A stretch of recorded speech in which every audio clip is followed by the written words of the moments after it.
Salam dan bahagia, berjumpa kembali dengan saya Rainer Vincentius, calon guru penggerak angkatan 11 dari Kota Bengkulu dalam jurnal refleksi untuk modul 2.1.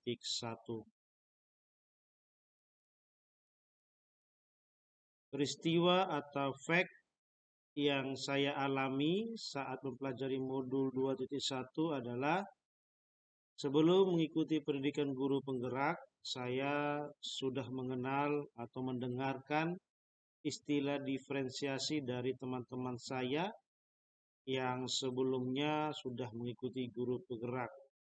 Hanya saja untuk penerapannya dalam pembelajaran di kelas masih sangat minim pengetahuan akan hal tersebut.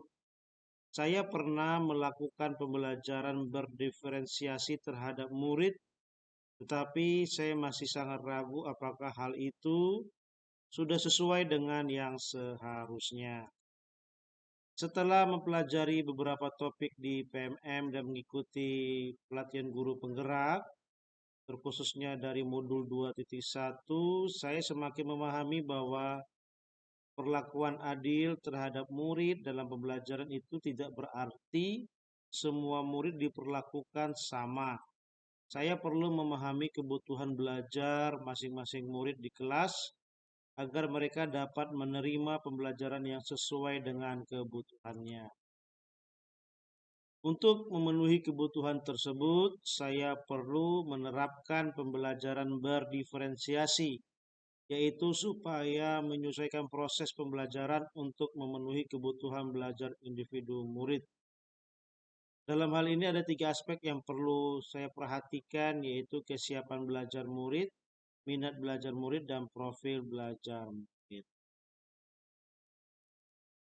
Pembelajaran yang saya dapat dari modul 2.1 adalah yang pertama, pembelajaran berdiferensiasi yaitu upaya menyesuaikan proses pembelajaran untuk memenuhi kebutuhan belajar individu setiap murid. Pendidik perlu memahami kesiapan belajar individu. Ini bisa dilakukan dengan memberikan asesmen diagnostik sebelum pembelajaran dimulai. Pendidik perlu memahami minat belajar masing-masing murid di kelas sehingga pembelajaran dapat disesuaikan dengan minat mereka. Profil belajar murid berkaitan dengan gaya belajar mereka. Gaya belajar murid itu bervariasi.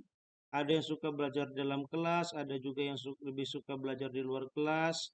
Ada murid yang lebih suka bekerja secara berkelompok, ada juga yang lebih suka bekerja secara individu. Pendidik perlu memahami profil pelajar murid agar mereka dapat belajar dengan bahagia dan tanpa tekanan. Perasaan yang saya rasakan saat belajar modul 2.1, saya sangat senang karena saya semakin dicerahkan atau semakin mengerti bagaimana melaksanakan pembelajaran berdiferensiasi. Dan juga saya tersadarkan saat belajar modul 2.1 karena beberapa pemahaman yang saya ketahui ternyata keliru tentang pembelajaran berdiferensiasi sudah diluruskan kembali. Penerapan ke depan yaitu saya perlu memahami kebutuhan belajar murid masing-masing, lalu yang kedua saya perlu memahami kesiapan belajar individu murid, saya perlu memahami profil belajar murid, dan juga saya akan melakukan asesmen diagnosis terlebih dahulu untuk menetapkan kesiapan belajar murid. Kemudian saya akan menyusun kegiatan pembelajaran yang sesuai dengan minat mereka dan akhirnya menyusun strategi untuk memenuhi gaya belajar mereka. Demikian jurnal refleksi yang dapat saya sampaikan untuk modul 2.1. Terima kasih.